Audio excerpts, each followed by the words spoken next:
Name and age, sir. Okay, yo, what's up? My name is Charles, and I'm 40 years old. Hey, what's up, Charles? So What's up?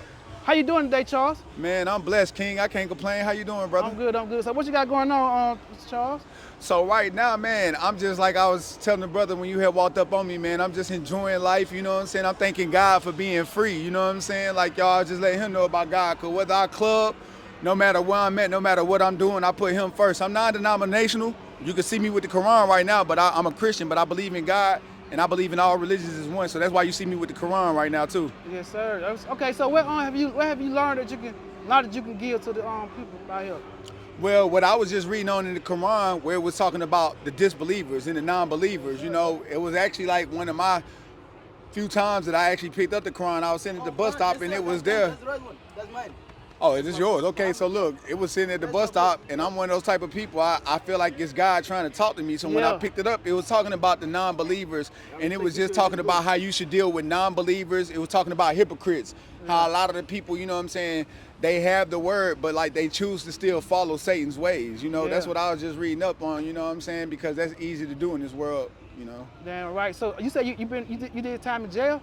Most definitely. Throughout the stint of my life, I've been incarcerated, unfortunately, a lot of times. A lot of times. You know, I've done stints in prison. I actually just came home from Fulton County Jail on July the 1st. Well, what they say, you don't tell them what you did. What was you convicted of? I was convicted of a simple assault. I was accused of pushing someone down, and it violated my probation, so I ended up having to do 6 months. They dropped the case and they let me go. You pushed somebody down?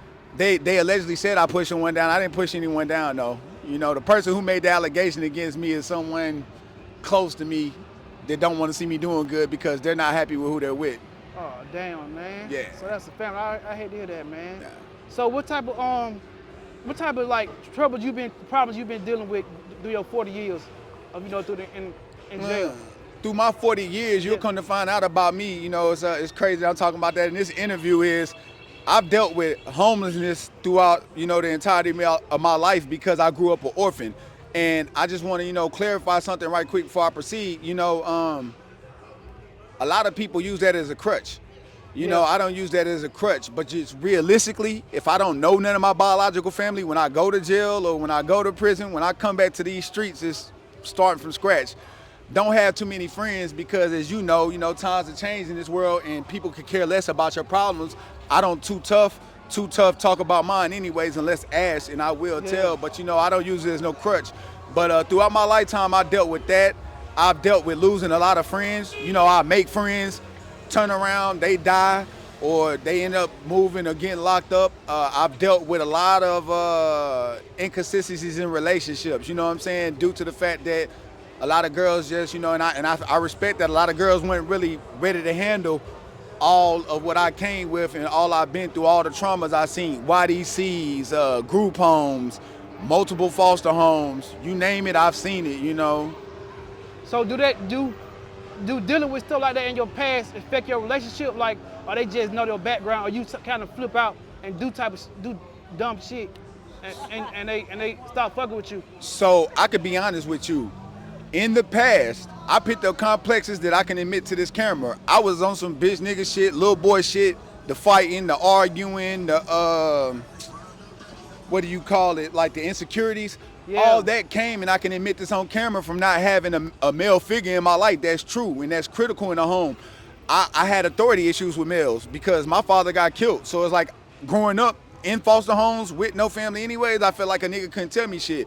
And the downside to that with women was, it's like, yo, my mom abandoned me. So like for a long ass time, I had issues with women. Like if a girl was talking about leaving, the younger me, the insecure me, I'd be, you know, trying to get her not to go, you know, I'd be fighting, I'd be on that bullshit. Yeah. But like now, even with my baby mom, I can admit that. That's what I went to prison for, you know what I'm saying? Me and her, it was toxic on both ends, but me as a man, I shouldn't have never took it that far as like fighting back or put my hands on her, you know what I'm saying? Like, truth be told. Damn, you put your hands on her, bro?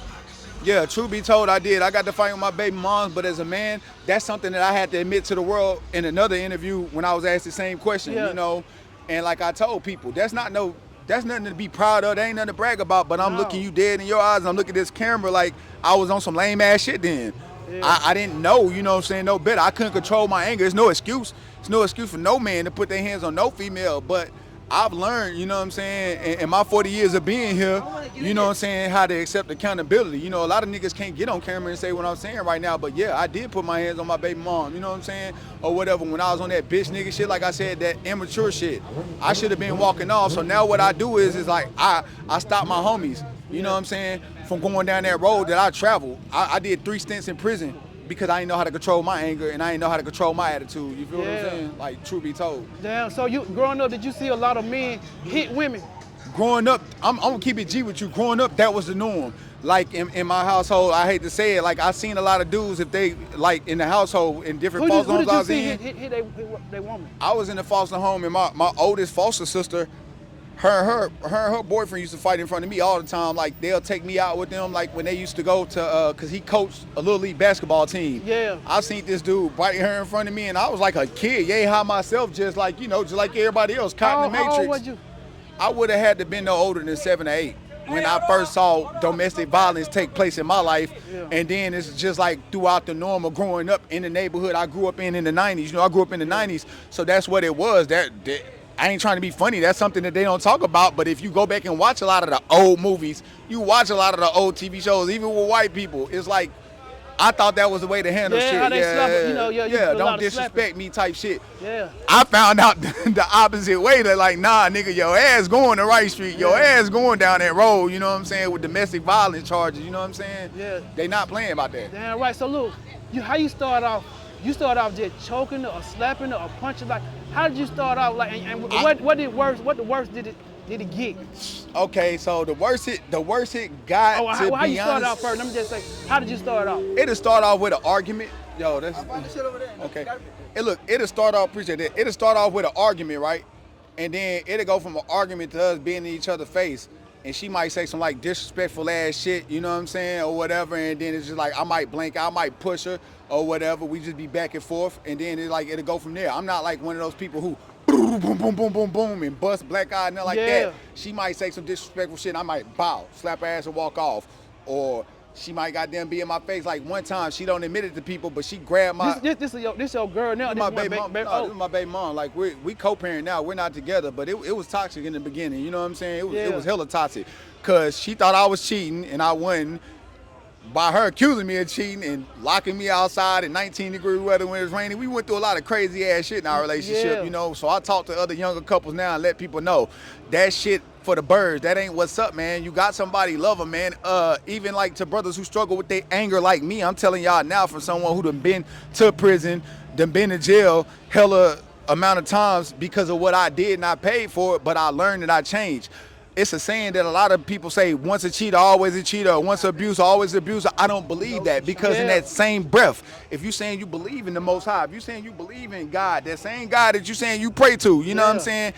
He delivered me. I can't speak for Ike Turner. I can't speak for the rest of these cats out here doing that, you know what I'm saying? I know for a fact he delivered me, you know what I'm saying? And I've turned away. When they say, like they say in the Bible, turn away from it, wipe your feet off, and don't do it no more. That's how you know you serious about the change. That was so. And I haven't done saying that you said turn away. Has it been an issue that you knew the old you would have crashed out, but you just kept your shit together, or you haven't had that moment yet? Oh no. It's been moments here, like within the last year, where I actually, like, I don't even argue no more. You know what I'm saying? I learned to be silent now, and I learned to do simple shit that I didn't think worked. Like they used to tell me, take deep breaths or just go walk off. I've learned now from walking off, and it's true.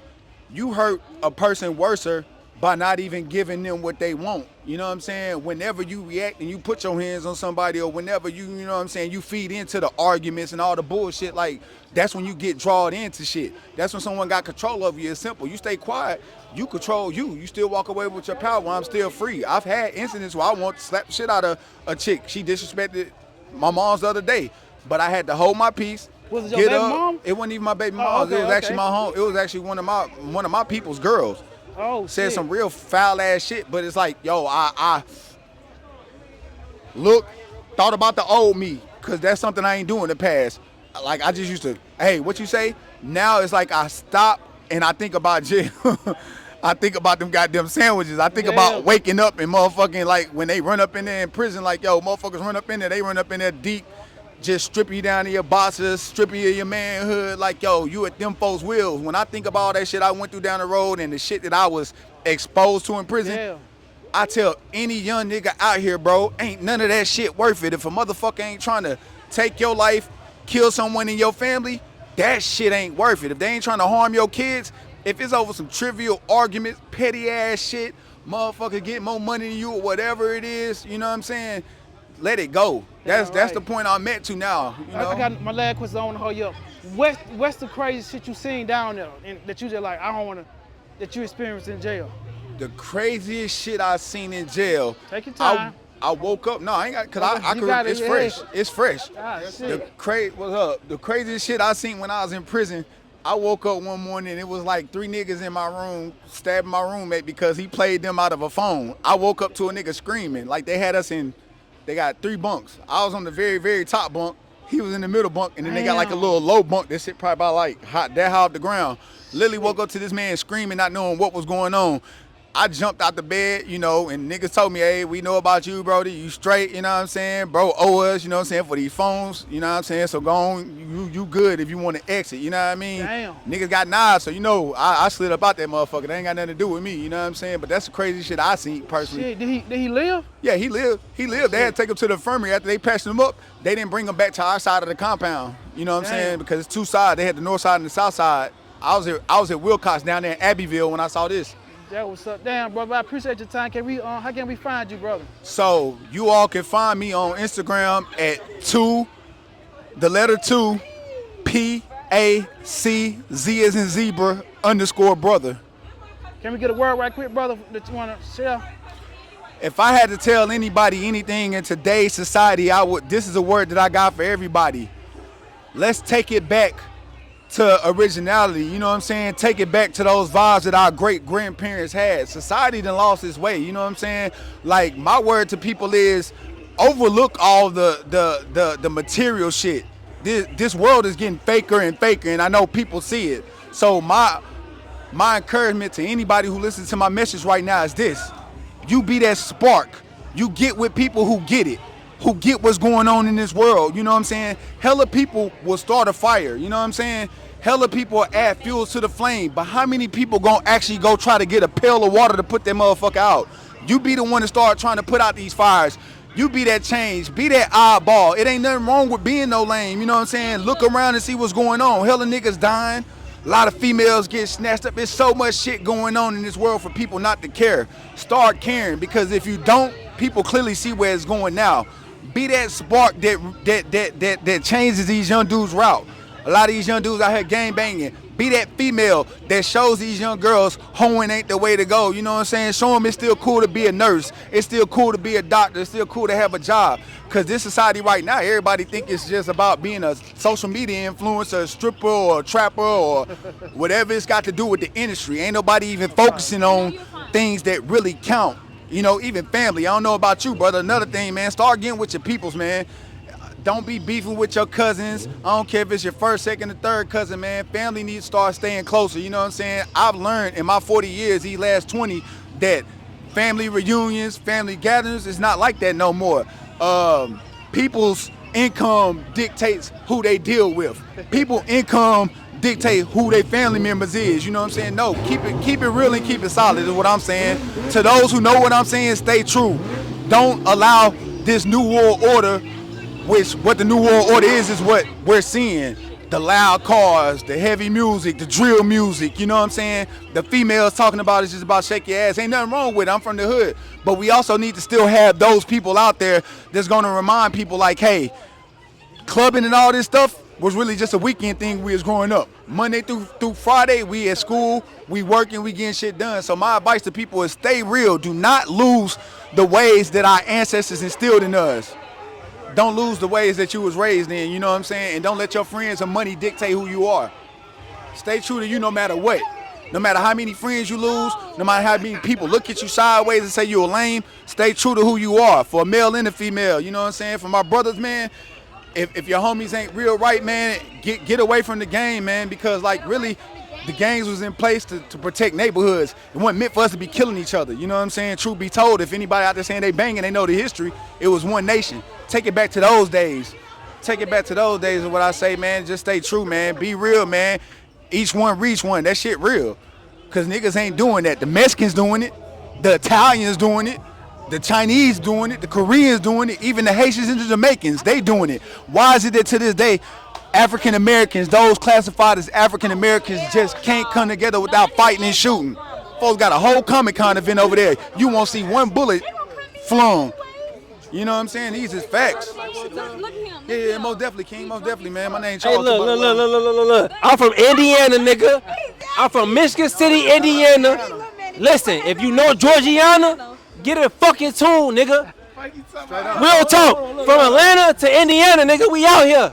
And if a nigga play, what's up? we ain't on none of that. Hey, look. Hey, like he said, from Indiana. I'm my twin, though, folks, no? I'm my twin. From Indiana to Atlanta. Switches. From Indiana to Atlanta, motherfucker know what the fuck going on, man. Shout out Georgiana, though, for sure. Shout out Brody right here. He was talking about some real shit, though. Hey, look. I'm 33 years old. All y'all niggas keep y'all hands off them women, gang. For real, no cap. No cap. Keep y'all hands off them women, gang. I've been learning from that shit. I ain't never caught no domestic violence, thank God. But I ain't keep y'all hands off them women, gang. That's real. That's not real, gang. You feel me? I got 4 boys. You feel me? They ain't never seen me put my hands on their mama. You feel me? I like that, bro. That's right, man. Hey, one more time. Michigan City, Indiana. Ask 100. Michigan City, Indiana, man. All the way from Atlanta. Man, we in Atlanta with this shit on Edgewood, nigga. This YouTube? Whatever platform they on, nigga, holla at them. They some real niggas, man. Indiana shit. Shout out Georgiana, man. I fucking love you, bitch. Yo, and another thing that they brought up Indiana, y'all can also find me on, I got to shout out DJU. That was King Von's DJ. He gave me an opportunity. He gave me shout out to DJU. Shout out to O Block Mona Lisa. Shout out to everybody on O Block. You know what I'm saying? Yeah, free smirk. Long live Von. That was my dog for real. Check that interview out I did with DJU. I had a chance to meet Davon, man. Shout out to Duck, shout out to Cash, you know what I'm saying? Nah, I'm one of them niggas. Shout out to all the niggas who died behind that shit. You feel me? Like, I'm a real nigga. Hey, long live Duck, you know what I'm saying? Yeah, real GD shit. Hey, what's your name? What's your age, Oh, yeah, bro? you know what I'm saying? We from the A with this shit, man. My name Trey, you know what I'm saying? Hey, like Twin said, don't put your hand on women. That shit ain't gonna get nowhere with that shit. You feel what I'm saying? Don't put your hand on no women. Yeah, Shit up. real shit. Don't put your hand on no women. You know what I'm saying? Live your life how you live your life. Fuck everybody. And that's real. That's real. So I want to shout out DJU, long live Duck, long live all them boys in Chicago who lost their life to the foolishness. Because at the end of the day, now you see cats pushing for peace, and there's a lot of cats here not to see that. And them niggas ain't behind that war. That's true. If y'all niggas would have stayed together and got together, That's on my true. kids, That's just boy, real. And I'm y'all gonna say niggas that. had You know what I'm saying? had $1 billion. So to Chicago, man, my heart go out to whether you BD, you GD, you Cobra, you Stone. Shout out to my boy King Juice, the greatest. No matter what you is, Crip, Blood, whatever, man, I got love for you. I also want to shout out my homie Mark. Y'all can also find me on Atlanta Street Interviews. You know what I'm saying? My name is Charles. I've done multiple vlogs over the years, you know what I'm saying this same stuff. If you look up what I'm telling you, you're going to see I'm not no lie. You check my Instagram pages out, I'm a changed man. It ain't easy to admit that I used to be on some bitch nigga shit, but that's called accountability. You know what I'm saying? I found accountability and I changed it, you feel me? And I encourage any other nigga who feel like they can't do it. If you think you can't, you looking at someone who did it. You looking at someone who overcame the little boy complexes, the insecurities. It's simple. I walk away now, you know what I'm saying? Like they said, don't put your hands on a female. Females, start treating these brothers like kings, decrease the arguments and increase the love. You know what I'm saying? If you can't find no common ground with each other, then leave. You should have brought your gun. Thank you, brother, for that, man. Yeah.